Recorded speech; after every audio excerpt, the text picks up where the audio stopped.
Senhor Jesus, ó Pai, nós te agradecemos porque estamos aqui reunidos como a noiva tua, o teu corpo vivo, que cada um, Senhor, que veio aqui em alguma expectativa de algo, de coração, de alma, de sentimento, de tudo aquilo que a gente vai poder desfrutar do teu Evangelho, desse sermão do monte que nós já estamos aprofundando há tanto tempo, e que com certeza isso está mexendo com a estrutura do nosso coração, com a estrutura da nossa personalidade e do relacionamento contigo.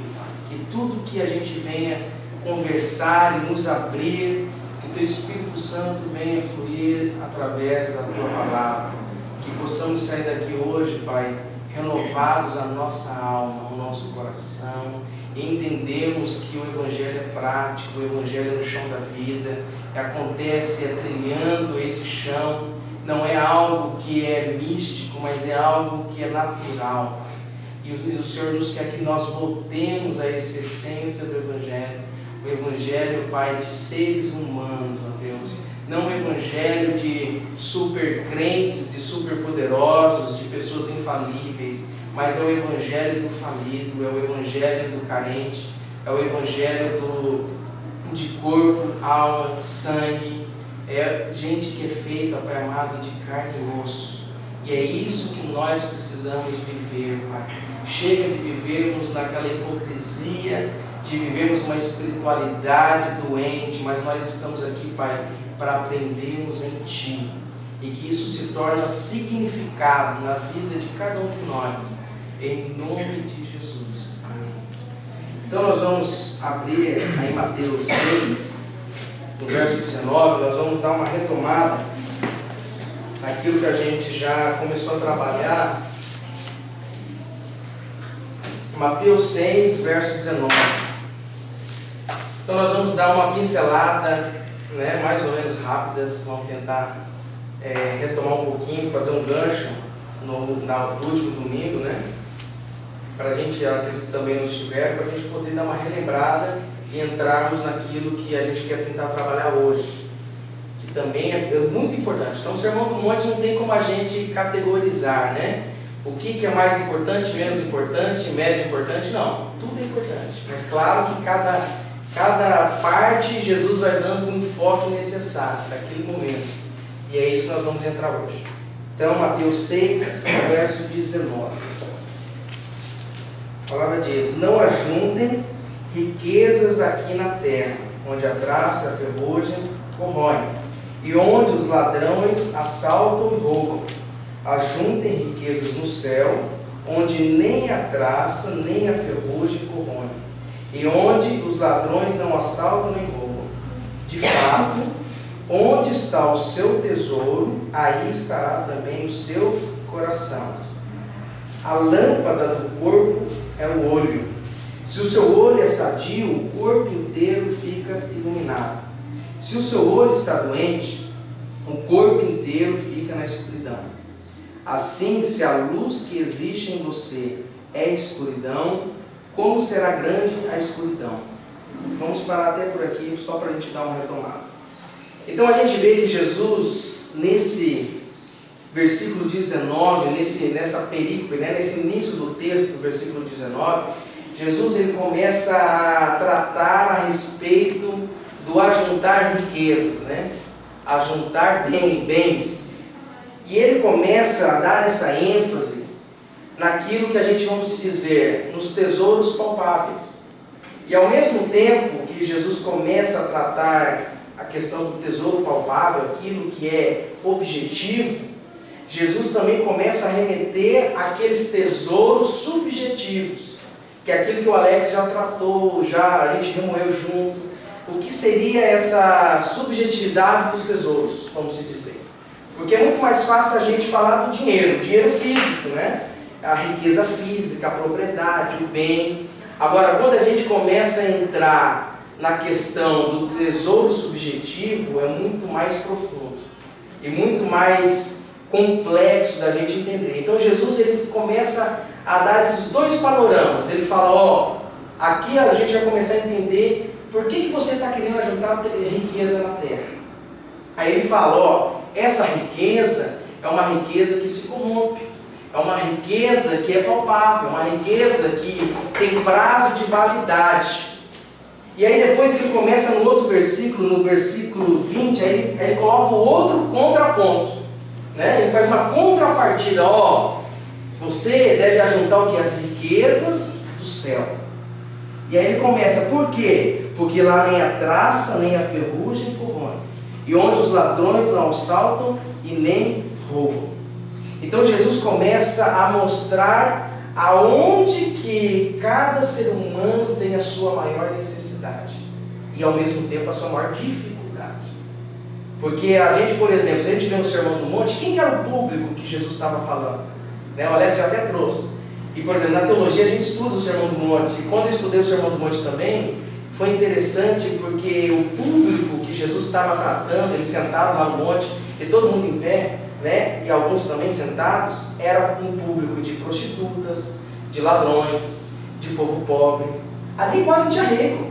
Então ali era a plebe, era o povo, realmente, vamos se dizer, era o povo misturado, era o povo do nhanhá, junto com, né, com a moreninha, e vamos indo, todo mundo. Aí tinha os do São Francisco, né? Tinha os do Jardim dos Estados, mas assim, você via gente de todo tipo. Mas na maior parte eram pessoas carentes. E era de todo tipo. Então prostituta, ladrão, né, era cobrador de impostos, então você via. E os discípulos de Jesus. E os próprios discípulos não eram pessoas ricas, né? Então você vê os discípulos, a maior parte eram os pescadores. Então eram pessoas que também vieram, vamos dizer, de uma classe média baixa. Então Jesus está falando para aquele público, e aí quando ele começa, ó, vocês estão juntando riquezas na terra. Aí aquele pobre poderia muito bem dizer, então, se Jesus está falando para quem está juntando riqueza na terra, não sou eu, porque eu sou pobre. É igual hoje, se eu falar, o Sermão do Monte para nós hoje, nós estamos tratando sobre riqueza. Aquela pessoa aqui no grupo que se acha rico, né? Não, eu sou rico. Então ele vai falar, então beleza, essa mensagem, Alisson, não é para mim. Essa mensagem, eu sou rico, eu já entendo sobre isso, então não preciso. E na realidade não é. Essa mensagem é para todos, é para o rico, para o pobre, é para o carente, é para o não carente. Então Jesus ele começa a mostrar o que? A relatividade e a subjetividade das riquezas e dos tesouros. Então falar sobre tesouro não é tão simples. Então assim, o que eu acho mais bacana no Evangelho de Jesus é que o Evangelho ele tem um caráter tão objetivo no início, aí ele se torna subjetivo e no final ele conclui de uma forma objetiva. E essa parte que nós vamos trabalhar é justamente isso. Então Jesus começa a falar de uma forma muito prática, objetiva, ó, você que tem riqueza na terra, essa riqueza vai se corromper. Você quer então ajuntar riqueza, você tem que ajuntar onde? No céu, porque lá não vai se acabar a tua riqueza. E aí ele começa a entrar. Aí ele vai entrando lá nos outros versículos que a gente falou, né? Por exemplo, no versículo 21. Então, o versículo 21, vamos se dizer, é o ponto crucial, é o ponto-chave de toda essa parte do Sermão do Monte. Ele fala, de fato, onde está o seu tesouro, aí também estará o seu coração. Tem alguém que tem alguma versão diferente do versículo 21? Pois onde estiverem as suas riquezas, aí estará o coração de vocês. Então, aí foi a hora que Jesus começou a quebrar os caras. Então Jesus falou dos ricos, daqueles que têm posses de bens. Aí Jesus falou, opa, você tem que juntar tesouro no céu. Aí o cara falou, então beleza, eu vou ter que então abrir mão da minha riqueza. Só que aí aquele cara que é o pobre, que não tem o que entregar, vamos se dizer, para a Igreja Universal, né? Aí o que acontece? Ele não se enquadraria dentro disso. Aí Jesus falou, ó, mas você aonde está o teu tesouro, aí também estará o teu coração. Então ele começa a entrar na questão da relatividade e da subjetividade do tesouro. O que é o tesouro? Aonde que está esse tesouro? O que eu faço com o tesouro? Então a gente começa a questionar Jesus. Ué, Jesus, então aonde está o meu coração, está o meu tesouro. Mas e aí? Que tesouro que é esse? Aí nós vamos agora entender. Esses tesouros, na realidade seria as coisas subjetivas que a gente carrega ao longo da nossa vida humana. Então vamos dizer, agora levando até para o lado psicológico, né? Tem tudo a ver. Então, por exemplo, psicologia e evangelho está totalmente ligado, porque Jesus está tratando de termos existenciais, termos filosóficos, psicológicos. Então Jesus está tocando no ser humano por completo. E aí quando ele começa a falar sobre essa subjetividade dos tesouros, ele está falando, por exemplo, um exemplo claro. O que é o ter um tesouro? É aquela pessoa que ela cultua, por exemplo, a sua vaidade. Aquela pessoa que, por exemplo, ela cultua a sua arrogância. Ela tem a sua própria prepotência. É uma pessoa na questão do dinheiro também. Pode ser um tesouro, o dinheiro físico, os bens. A questão da espiritualidade pode ser um tesouro, né, subjetivo. Então, assim, você vê, são várias coisas. Por exemplo, a idolatria no amor. Né? Aquela pessoa que idolatra o marido, que aquilo é o tesouro da vida dela, que ela não consegue mais enxergar nada além do que aquele marido, né? Uma mãe que idolatra um filho, que ela não consegue enxergar a vida a partir de que não seja o seu filho amado. Então começa a ter inversão de valores, e aí que é onde está o teu coração. Então Jesus está querendo mostrar para aquele povo pobre, para aquelas prostitutas, para aqueles ladrões, para aqueles discípulos, que o nosso tesouro demonstra onde está o nosso coração. Então tem totalmente uma ligação, não tem como a gente separar essas duas coisas. Está totalmente ligado. E o que é para o judeu o coração? Né? O coração, o que significa o coração? Vocês têm alguma noção do que seria esse coração que o povo judeu está tratando, e Jesus está retomando isso, né?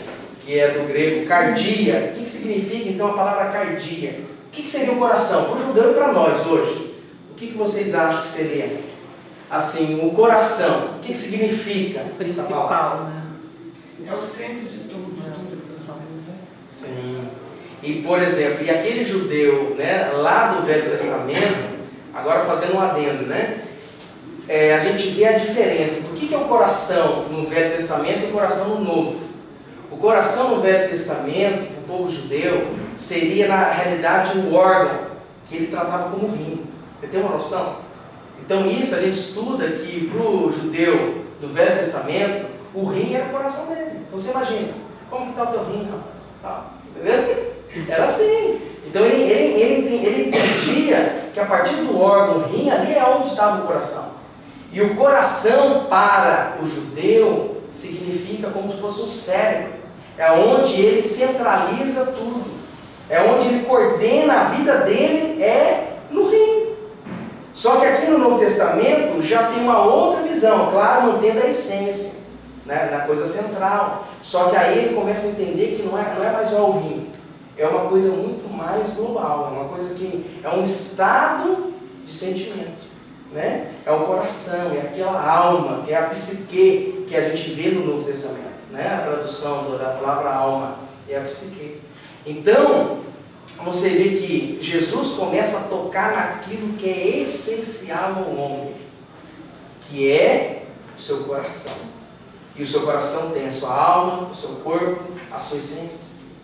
E o ser humano, ele, depois da queda, ele começou vamos dizer, a se manter longe dessa essência que Deus o criou.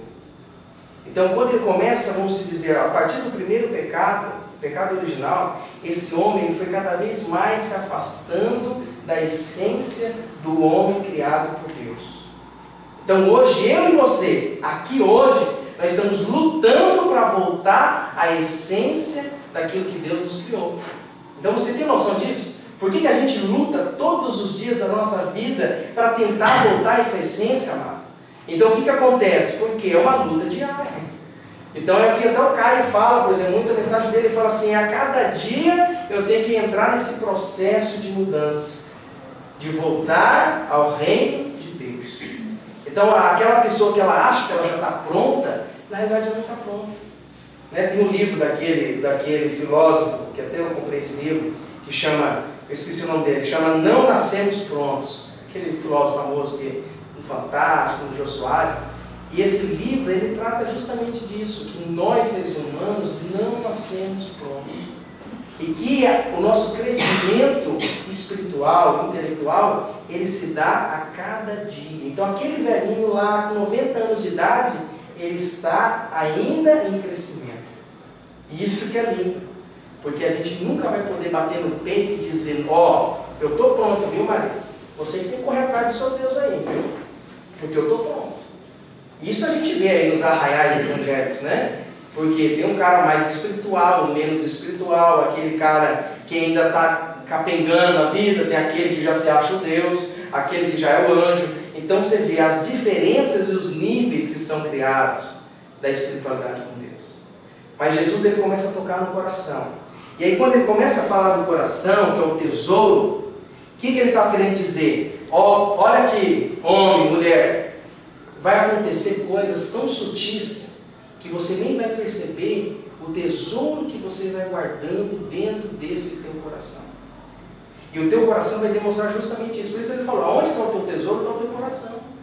E essas coisas são tão sutis, de uma sutileza tão tremenda, que você nem se percebe.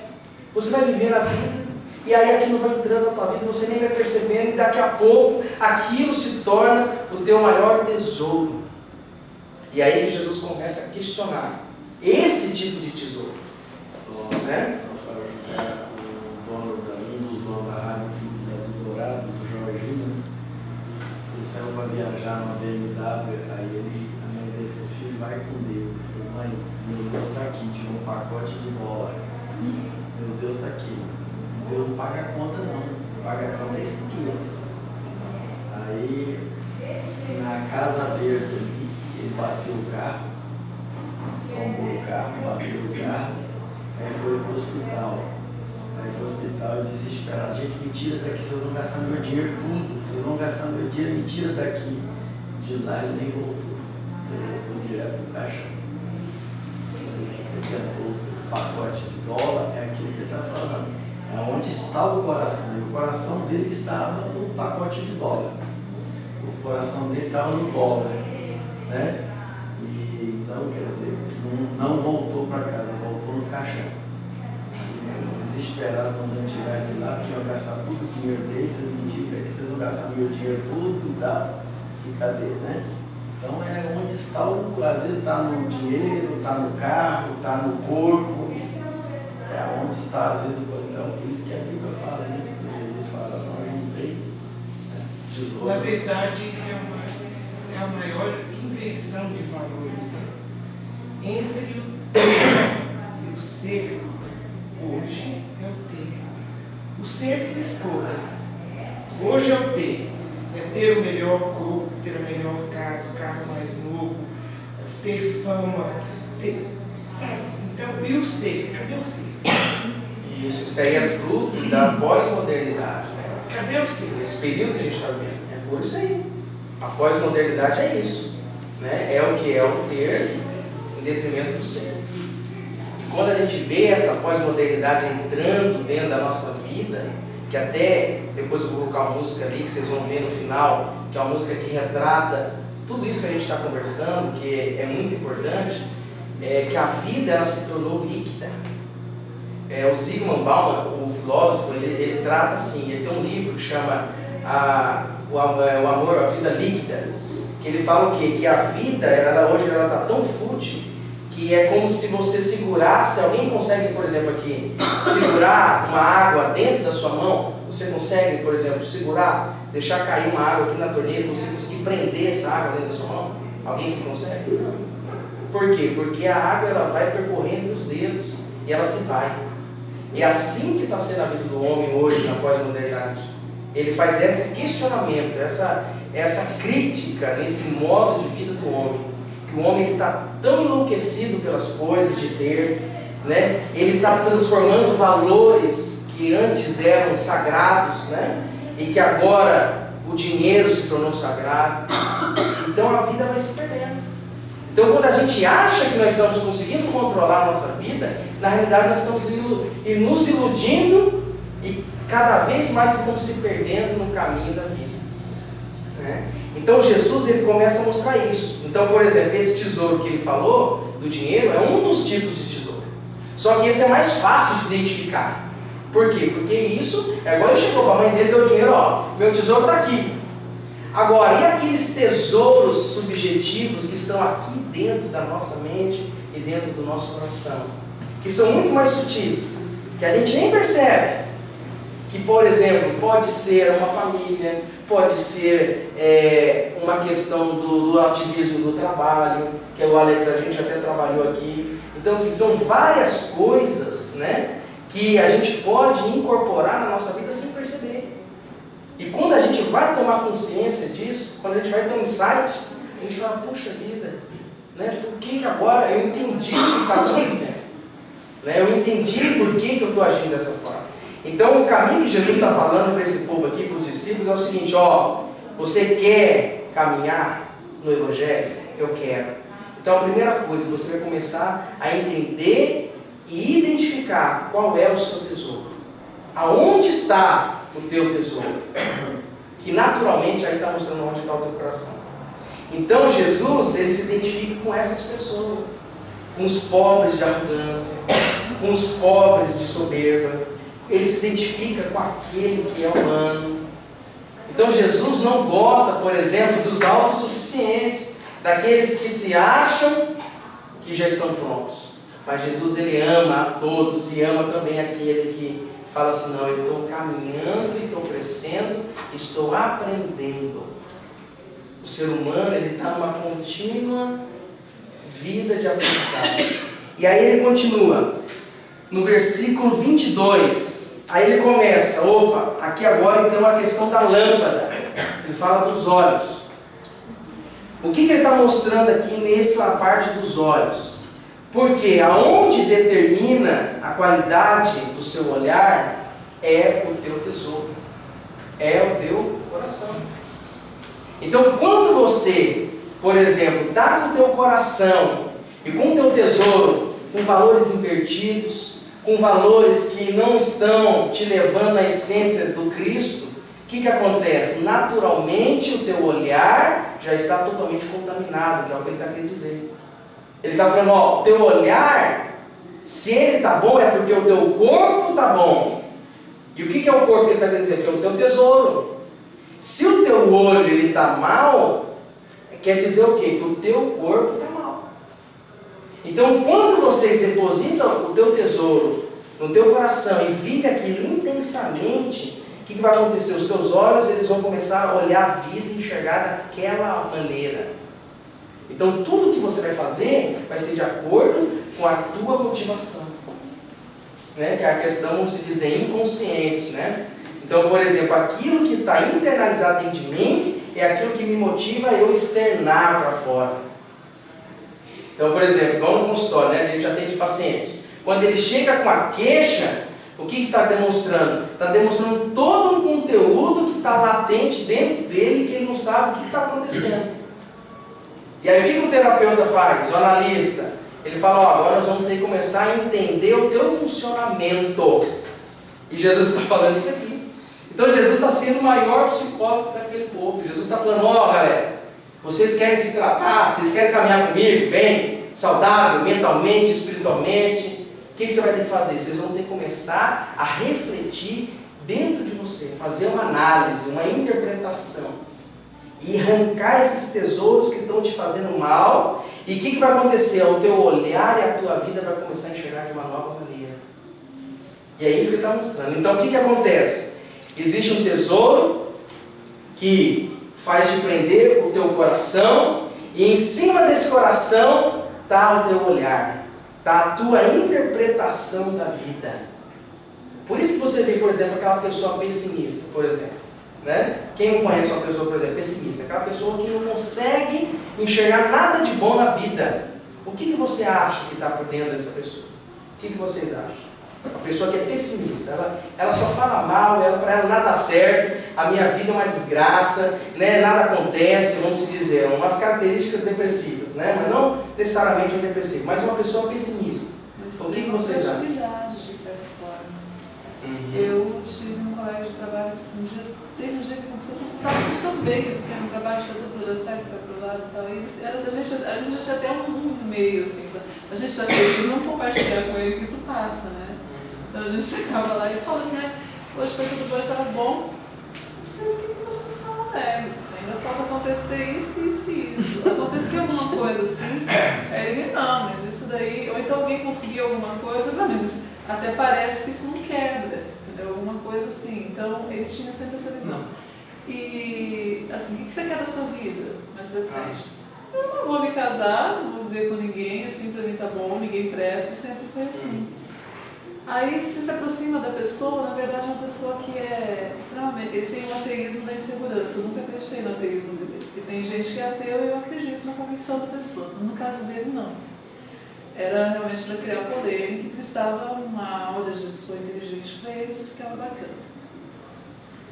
E aí assim, na verdade era uma pessoa extremamente insegura, uma pessoa muito boa, mas com uma dificuldade de confiar tremenda, que se decepcionou tanto na vida que se tornou incapaz de esperar algo de bom dos outros. Então, assim, ele era uma pessoa extremamente marcada por isso. O pessimismo dele era simplesmente a falta de fé, não da fé em Deus, era a falta de fé nas coisas em si, na vida mesmo. Então, ele poderia ser agraciado com a melhor coisa do mundo. Isso não era nada. Assim, pela simples incapacidade de crer sabe, que aquilo duraria, de viver as coisas que ele tinha. Então, era uma pessoa extremamente frágil. No final das contas, eu vou falar, é um casca-grossa, é um grosso, eu tenho medo. E, na verdade, é uma pessoa extremamente frágil. Sabe, que a vida deixou assim. Mas pode ser uma percepção errada. Mas o que eu via nele era essa extrema fragilidade. Sim, o olhar dele da vida era esse. Era esse. Não tinha outra forma. Mas por que ele estava tendo esse olhar? Ele ainda tenta. Não, por que ele tem, né? Por que ele tem ainda esse olhar? Porque os valores que ele internalizou são valores que realmente não preenchem aquele vazio da alma. Então, Jesus, Deus, o nosso Pai, ele faz esse caminho. Ele faz o quê? Nos preencher a ponto do quê? De você já se sentir saciado. Então, Jesus, ele nos faz voltar à essência do humano. Por isso, o que você quer resumir o Evangelho, Alisson? Aonde que Jesus, qual que é o maior projeto de Jesus? Vamos se dizer hoje, né? Jesus descesse aqui agora, ele está aqui, né? Aleluia. Mas vamos se dizer, se ele descesse aqui de carne e osso, igual na época dele, e aí ele fosse passar um slide para a galera e falar assim, agora eu vou apresentar o meu projeto para a humanidade. Aí você ia falar, não, sim, ele morreu, para resgatar, né? Para perdoar os nossos pecados e tal, para justificar o ser humano. Sim, mas assim, se ele fosse resumir, ele ia colocar nos slides assim, ele ia colocar assim, eu vim para que o homem volte à sua essência humana. Só isso. Então todo o Evangelho está resumindo isso. Ele fica indo e voltando o Evangelho, ele fica assim, ele fica circulando em volta disso. Fala que eu vim para que tenham vida, né? Isso é em abundância. Sim. E deixar esse ser humano completo. Você já leu, alguém já ouviu falar um psicanalista suíço chamado Viktor Frankl? Ele, na verdade, ele era judeu e foi parar nos campos de concentração. E ele fala sobre o sentido da vida. Então, isso que ela estava falando, esse amigo dela, que a gente está falando, ele chama de vácuo existencial. Cada um faz uma leitura, né? Vale a pena ler os livros dele, gente. Eu tenho todos em casa, se alguém quiser eu empresto. Vale a pena, porque esse vazio que a gente não explica é a ausência de sentido para a vida. Porque a gente aprende com a filosofia, com a psicologia, com a psicanálise o quê? Que a vida, com a medicina em geral, que a vida não tem sentido. Não tem sentido. Você nasce, cresce, fica bobo, casa, fica doente e morre. E que sentido tem isso? Aonde você vai parar? Não tem sentido. Então, o que ele fala é que nós temos que descobrir, cada um de nós, o próprio sentido da vida, para não cair nesse vácuo existencial. Muito legal. Sim, porque quando esse homem está no vácuo existencial, o que acontece? Ele tem que se apegar algum tipo de tesouro. Não é verdade? Porque senão ele vai adoecer. Então ele tem que, é o que a gente fala, né? Ele tem que se ater de alguma coisa, inconsciente, consciente, ele tem que amarrar a vida dele de um jeito que ele tem que sobreviver. Aí ele vai se pegando, ou no dinheiro, ou na mulher, ou no filho, ou no papagaio, ou ele vai fazer alguma coisa no ativismo do trabalho. Então assim, ele tem que de alguma forma arrumar um tesouro. Só que ele não sabe de que forma. Aí ele arruma o primeiro tesouro que ele encontrar, ele já embute. Aí Jesus está falando, opa, peraí, e esse tesouro que você colocou, será que realmente é o verdadeiro tesouro? Será que é o tesouro que vai te dar a vida eterna e a vida com Deus? Ou é um tesouro momentâneo que corrompe, que acaba, que destrói e que te não vai levar a lugar nenhum? Só a adoecer cada vez mais. Porque aí você fica naquela carga, você fica naquele peso, e aí você fica correndo atrás da vida. E não sabe por que está correndo, mas tem que correr. Você tem que dar conta, você tem que ser o bom, né? Você tem que saber, tentar ficar o mais normal possível. E Jesus está falando, opa, vamos ver, que carga que você está carregando?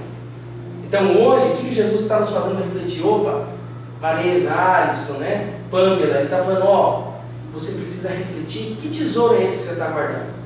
Será que esse tesouro que você nem percebeu, que foi tão sutil, está aí dentro e você não sabe nem que ele está aí há mais de 10 anos, mas está. E aí Jesus está falando, opa, agora é o momento de você poder enxergar o teu tesouro, aonde está o teu tesouro, e aí você vai poder entender o que é voltar à essência do humano. E aí Jesus começa a tratar sobre isso. E aí ele fala, por exemplo, ali na questão do olho, né? E ele fala, quanto mais o seu corpo, o corpo inteiro. O Senhor está doente, o teu corpo inteiro, né? Não sei qual outra versão, qual é a sua versão? Fala. Versículo 22. A questão do olho, voltando. Vamos ver, o que a gente fala no versículo 22. Mas eu lhes digo que qual... 6:22. Olha que detalhe importante. Os olhos são como uma luz para o corpo. Quando os olhos de vocês são bons, todo o seu corpo fica cheio de luz. Porém, se seus olhos forem maus, o seu corpo ficará cheio de escuridão. Assim, se a luz que está em você virar escuridão, como será terrível essa escuridão? Certo. A minha versão, olha que interessante a minha versão aqui, ó. Ela fala assim, ó, a lâmpada do corpo é o olho. Se o seu olho é sadio, o corpo inteiro. A minha versão fala assim, o corpo inteiro. Então ele já ressalta. Ele fala, não é só o corpo, é o corpo de uma forma inteira, global, ao todo. Então, por exemplo, não tem como você me falar, não, Alisson, eu tenho um tesouro que me deixa um pouquinho mal, mas é só na minha vida conjugal. O resto está tudo beleza. Eu estou levando a vida. Não tem como a gente dissociar isso. Não tem como você estar bem em certas áreas e você ainda manter um tesouro guardado que está te prejudicando ao mesmo tempo. Então ele está falando aqui, ó, se o seu olho está sadio, quer dizer que o teu corpo inteiro está sadio. Se o teu olho, aqui ele continua na minha versão, ó, na versículo 23, se o seu olho está doente, o corpo inteiro fica na escuridão. Então essa escuridão é para o corpo inteiro. Ele está falando aqui, ó, é uma partezinha do teu corpo que vai ficar mal. Ele está falando, é o corpo inteiro. Então se você está caminhando com tesouros, né, fúteis, tesouros subjetivos e que está te levando cada vez mais distante desse Deus, ele está falando, ó, começa a largar esse tesouro subjetivo que está te prejudicando e começa a entender que você tem que tratar o todo, que é o na Gestalt, né? A gente fala, quando a gente toca numa parte, você está tocando num todo ao mesmo tempo. É igual uma pedrinha, né? Você taca a pedrinha no mar, o que acontece? A pedrinha ela vai quicando, e aí aquela quicação da pedrinha vai criando uma onda no meio da água. Então não tem como você tacar e ela só bater e fazer uma ondinha só, não, ela vai fazendo várias ondinhas, que vai caminhando. Então é isso que ele está dizendo, se você toca numa parte, naturalmente o teu corpo inteiro já está doente. Agora, será que eu e você realmente precisamos rever o nosso tesouro? Será que não tem nada ainda afetando o todo da nossa vida? E aí Jesus está fazendo essa pergunta. Opa, vamos verificar, vamos analisar, vamos tentar buscar aonde está o teu tesouro. E aí as consequências então é para o corpo inteiro. E aí ele conclui no versículo 24, olha lá, versículo 24, alguém pode ler. Ele vai concluir agora de uma forma muito objetiva. Então vocês viram, né? Ele falou de uma forma bastante subjetiva e agora ele vai concluir o versículo 24 de uma forma bem objetiva. Vai lá. Ninguém pode servir a dois senhores, porque ou há de aborrecer-se de um e amar a outro, ou se devotará a um e desprezará o outro. Não poder servir a Deus e as riquezas. Certo. Então você vê. Então Jesus agora ele concluiu o versículo 24 de uma forma muito clara e objetiva, que até uma criancinha entende, né? Então Jesus falou, opa, ó, você não pode, não vai, ele está dizendo, você não vai conseguir servir a dois senhores, porque você vai amar um e odiar o outro, né? Você vai prezar por algum e vai desprezar o outro, é natural. Então ele está querendo dizer, por exemplo, vamos supor uma pessoa que trabalha em 2 serviços, 2 empregos, o que vai acontecer? Ela está achando que ela está conseguindo manter os 2 serviços, mas naturalmente ela vai gostar às vezes do chefe de um serviço, é mais legal, vai se identificar com o serviço, com o outro vai ser menos. Aí vai chegar uma hora da vida dela, da pessoa, que ela vai decidir, ela fala, não, vou ficar com o serviço tal que é mais legal, o chefe me trata melhor. Então isso faz parte do ser humano, o ser humano não consegue viver na ambivalência, não consegue. E é isso que ele está ressaltando, ó, você não vai conseguir suportar a viver com 2 senhores. E o Senhor que ele fala aqui, em Mateus, é o Kurios, né, no grego, e quer dizer Senhor absoluto. Então ele fala, ó, você não vai conseguir servir ao Senhor absoluto e conseguir servir aos outros senhores, aos outros tesouros, ao dinheiro, ao mamon, à tua esposa, ao teu marido, ao teu trabalho, você não vai conseguir.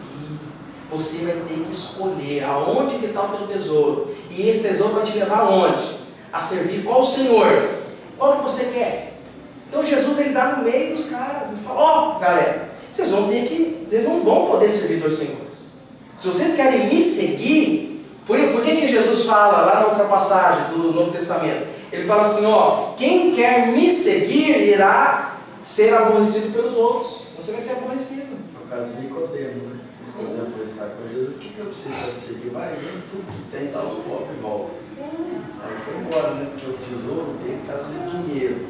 Eu acho que isso é muito mais para despertar a gente de que buscar primeiro o reino de Deus, depois todas as outras coisas serão acrescentadas. Né? É tão simples viver e as pessoas complicam tanto, né?